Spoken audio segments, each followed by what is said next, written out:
বৃষ্টি বাদলের দিনে খিচুড়ি কিন্তু অনেক বেশি ভালো লাগে। আর সেটা যদি হয় একটু মানে ঝাল ঝাল আচারি টাইপের একদম মানে দেখা যাচ্ছে পাতলা খিচুড়ি খুবই ভালো লাগে।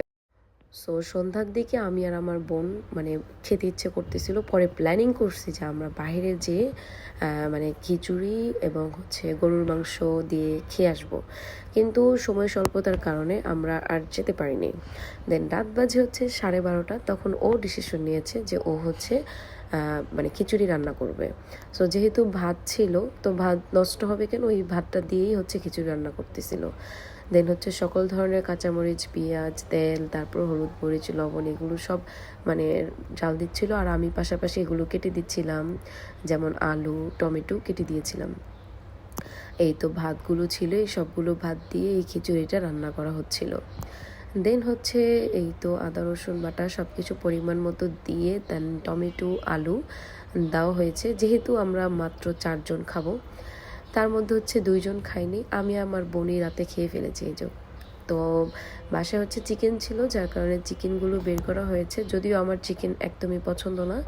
তো দেখা যাচ্ছে ও আবার খুব সুন্দর করে সয়া সস, তারপর হচ্ছে টমেটো সস সবগুলো দিয়ে এটাকে ম্যারিনেট করে নিচ্ছে।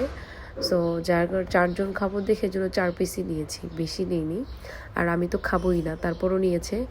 যাই হোক, এই তো খুব সুন্দর করে এটাকে আমি মাখিয়ে রাখছিলাম, বাকি মাখানোটা আমার বোনই মাখালো।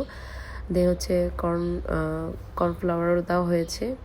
সো কর্নফ্লাওয়ার দেওয়ার জন্য এটা আরও বেশি মানে ইয়াম্মি লাগছিল রান্না করার পর। সো আমাদের প্ল্যানিং ছিল এটাকে একদম মানে খিচুড়িটা এমনভাবে বানানো হবে, বিলিভ ইট অর নট, এত মজা হয়েছিল যা বলার মতো না। সেইটা না হয় আপনাদেরকে শেয়ার করব। মানে হচ্ছে টমেটো থেকে শুরু করে এবং হচ্ছে ধনিয়া পাতাও দেওয়া হয়েছে যেন খিচুড়িটাতে অনেক বেশি একটা ঘ্রাণ আসে। সো দেখতেই পাচ্ছেন কালারটা অনেক বেশি সুন্দর আসছিল, যদিও সবজি আরও বেশি ছিল না, সবজি থাকলে আরও সবজি দেওয়া হতো।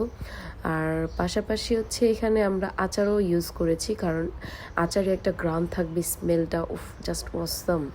আর যদি থাকতো বোম্বাই মরিচ তাহলে তো কোনো কথাই ছিল না, বোম্বাই মরিচ ছিল না, যার কারণে হচ্ছে এটাতে শুকনা মরিচ ভেজে তারপর হচ্ছে রসুন, তারপর পেঁয়াজ দিয়ে একটা বাগার দেওয়া হয়েছে। তো লাস্টে এই যে বাগার দেওয়ার জন্য সব কিছু রেডি করা হয়েছে, কারণ খিচুড়িটা যখন রান্না করার পরে বাগার দেওয়া হয় না, তখন খিচুড়িটা আরও বেশি মজা হয়ে যায়।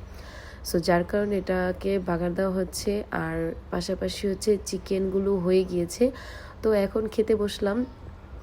দেখা যাচ্ছে আমি চিকেন একটাও খাইনি, আর খিচুড়ি হয়ে গেছে, দেখতেই পাচ্ছেন কালারটা হ্যাপি আসছে। এই তো আমি এখন খিচুড়ি নিয়ে বসছি, যদিও আমার পেট ভরা ছিল, ভাত খেতামই না, বাট খিচুড়ি দেখে আমার আর লোভ সামলাতে পারলাম না। 1 প্লেট খাওয়ার পরে আরেক প্লেট নিছি, আরেক প্লেট নেওয়ার পর মানে প্রথম প্লেট হচ্ছে একদম হুদাই খেয়ে ফেলছি, পরের প্লেটে একটু আচার নিয়েছিলাম আর একটু অর্ধেক ডিম নিয়েছিলাম, নিয়ে পুরাটা চেটেপুটে খেয়ে উঠলাম, খুবই মজা ছিল।